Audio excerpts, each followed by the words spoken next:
मैंने थोड़ा सा ना इन्हें सांस मुंह के थ्रू देना शुरू कर दी, तो अल्लाह ताला ने मौका ही नहीं दिया। मेरे हाथों में ही और इनकी मिसेज़ के हाथों में उन्होंने विद इन अ सेकंड जो है अल्लाह को प्यारे हो गए। उन्होंने एक रत्ती भर भी टेबलेट, एक छोटी सी पैनाडोल भी लेनी है तो मेरे पूछे बगैर नहीं इस्तेमाल कर। सुबह 10:30 बजे मेरे साथ ब्रेकफास्ट किया।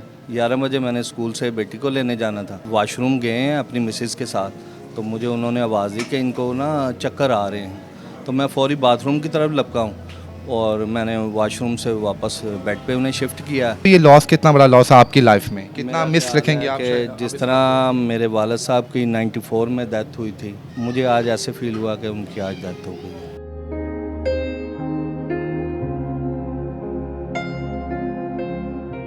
जी अस्सलाम वालेकुम नाज़रीन, मैं हूं आपका मेज़बान इर्तज़ा बट। नाज़रीन, नेक और पाक औलाद अल्लाह वजल की तरफ से बहुत ही खूबसूरत तोहफ़ा होता है, लेकिन उसके साथ साथ अगर आपको नेक दामाद मिल जाए तो सोने पर सुहागा होता है। हमारे साथ डॉक्टर मुनव्वर साहब मौजूद हैं। बड़े ही लाडले दामाद थे आबद कश्मीरी साहब के। जब पाकिस्तान आबद साहब आते तो इन्हीं के घर में स्टे करते। अपनी इस बेटी से वो बेइंतहा मोहब्बत करते थे। बेशक उनकी 2 बेटियाँ और 2 बेटे थे, लेकिन इस बेटी से उन्हें बेइंतहा मोहब्बत थी। हालाँकि उनका अपना घर भी, भाई घर भी यहाँ पर मौजूद है, लेकिन जब ये पाकिस्तान आते, वो आते और जाते वक्त इसी घर में ठहरते। अपने नवासियों के साथ वक्त गुजारना बड़ा पसंद था। आखिरी वक्त में भी वो इन्हीं के घर मौजूद थे, अपने दामाद के घर। और डॉक्टर मुनव्वर साहब ने ही जनाब उनको आखिरी वक्त में देखा। अस्सलाम वालेकुम सर। वालेकुम अस्सलाम। डॉक्टर साहब, एक तो वो आपके ससुर भी थे सबसे पहले, दूसरे वो पाकिस्तान के अजीम फनकार भी थे। किस तरह सर आप उन्हें ट्रीट करते थे और वो आपको किस तरह ट्रीट करते थे? हमारा तल्लक दामाद और ससुर वाला नहीं था। बेसिकली मेरा तल्लक उनसे बेटे, बल्कि बेटों से भी बढ़ के, और मेरे साथ वो बात भी शेयर कर देते थे जो अपने बेटों के साथ नहीं थे करते। और जब भी पाकिस्तान आना है या इलाज की सूरत में आना है, बल्कि वहाँ यूएसए में भी अगर किसी डॉक्टर से कोई दवाई लेनी है तो पहले मेरे से पूछना यानी कि उन्होंने। आप समझे उनके फैमिली डॉक्टर थे, आपसे पूछ के भी घोड़ों पे हाँ यकीन जी, किया उन्होंने। बेशक उन्होंने एक रत्ती भर भी टेबलेट, एक छोटी सी पैनाडोल भी लेनी है तो मेरे पूछे बगैर नहीं इस्तेमाल तो करनी। डॉक्टर साहब, आप खुद भी माशाल्लाह तबीब हैं, तो कि क्या समझते हैं आप मौत की वजह क्या बनी? वैसे तो हार्ट अटैक बताया जा रहा है, लेकिन क्या कोई टेंशन थी, कोई परेशानी थी, या कुछ खाना पीना ऐसा खा लिया उन्होंने जिसकी वजह से आपको लगता है कि यार ये हो सकता है? क्या नहीं, वजह सुबह 10:30 बजे मेरे साथ ब्रेकफास्ट किया। 11 बजे मैंने स्कूल से बेटी को लेने जाना था, तो वॉशरूम गए हैं अपनी मिसेज़ के साथ, तो मुझे उन्होंने आवाज़ दी कि इनको ना चक्कर आ रहे हैं, तो मैं फ़ौरी बाथरूम की तरफ लपका हूँ और मैंने वॉशरूम से वापस बेड पे उन्हें शिफ्ट किया। जब शिफ्ट किया तो कह रहे मुझे सांस नहीं आ रहा। इसी सलाह में मैंने इनकी शुगर चेक की, वो तकरीबन नॉर्मल जा रही थी 180 के करीब, तो मैंने थोड़ा सा ना इन्हें सांस मुंह के थ्रू देना शुरू कर दी। खुद दिया आपने? दिया मैंने मुंह के थ्रू सांस दिए हैं कि सांस इनका बहाल हो, तो अल्लाह ताला ने मौका ही नहीं दिया। मेरे हाथों में ही और इनकी मिसेज़ के हाथों में उन्होंने विद इन अ सेकंड जो है अल्लाह को प्यारे हो गए।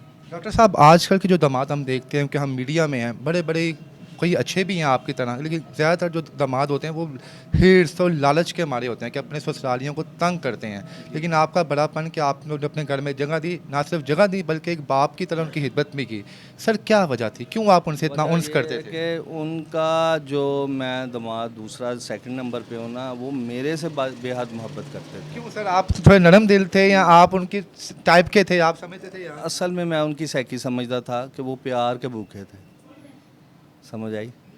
तो उनको सिर्फ प्यार के 2 बोल चाहिए होते थे। पैसों की उन्हें कोई लालच नहीं थी। पैसा उनके सब पास माशाल्लाह उन लोगों से ज़्यादा था जो कि हैंड टू माउथ हैं, उनसे भी ज़्यादा था। आपकी बेगम साहिबा अपने वालिद से कितनी मोहब्बत करती थी? वो तो मेरा ख़्याल है मेरे से 100 गुना ज़्यादा करती अच्छा, हूँ। कभी आप वैसे जेलस हुए हैं? आपने कहा अपने बेगम को, यार तुम्हारे जब पापा आते हैं तुम तो मुझे क्या बच्चों को भी लिफ्ट कराना छोड़ देती हो, तुम उनके पीछे लगी रहती हो? नहीं, नहीं, असल में ये नहीं है। मेरे साथ जितना लगाव मेरे मरीज़ों का, मेरे बाप का, मेरी वालदा का, मेरे बहन भाइयों का है, उसी तरह इनके साथ प्यार था।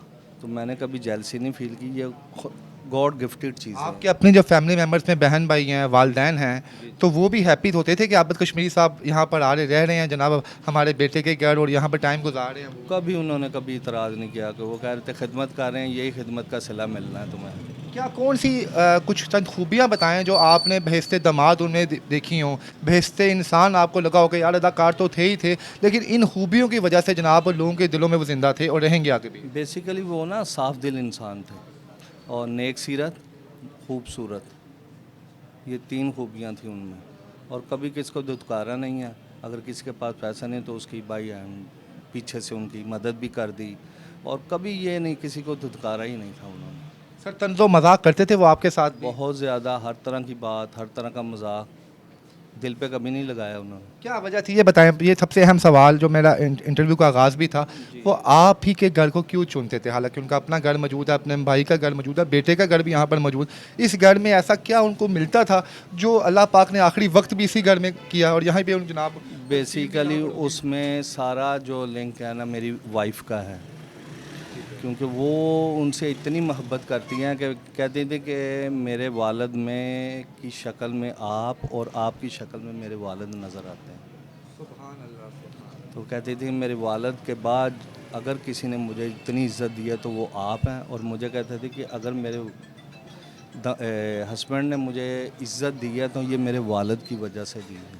कभी आपने आबा साहब को शिकायत लगाई है जनाब आपकी बेटी जनाब मेरे से लड़ती है, कहती है जनाब जल्दी घर आएँ, आपने पेशेंट को ज़्यादा टाइम देते हैं, ये वो? नहीं, कभी नहीं ऐसा हुआ। पेशेंट के लिए डिवोटेड थी। कभी रात को 3 बजे भी आना, 4 बजे भी आना, पेशेंट की हालत में कभी इंटरफेयर नहीं हुआ।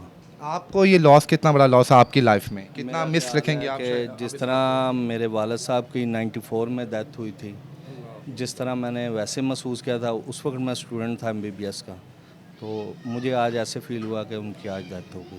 सर कोई एक ऐसी बात जो आपको याद है, जो आपको लगता है कि ये है तो वो आर्टिस्ट बंदे थे लेकिन बड़े वो दानिश्वर थे जनाब, मतलब लगता नहीं था कि जनाब आर्टिस्ट होने के साथ साथ वो इतने आलम भी होंगे? कोई ऐसी बात जो आपको ज़िंदगी में आपके लिए बड़ा वो उसने आपको बड़ा एक मोटिवेशन दी हो, कोई ऐसा कोई? बस वो कहते थे हर बंदे का, हर इंसान का अच्छा सोचो, अपना अच्छा खुद ही हो जाएगा।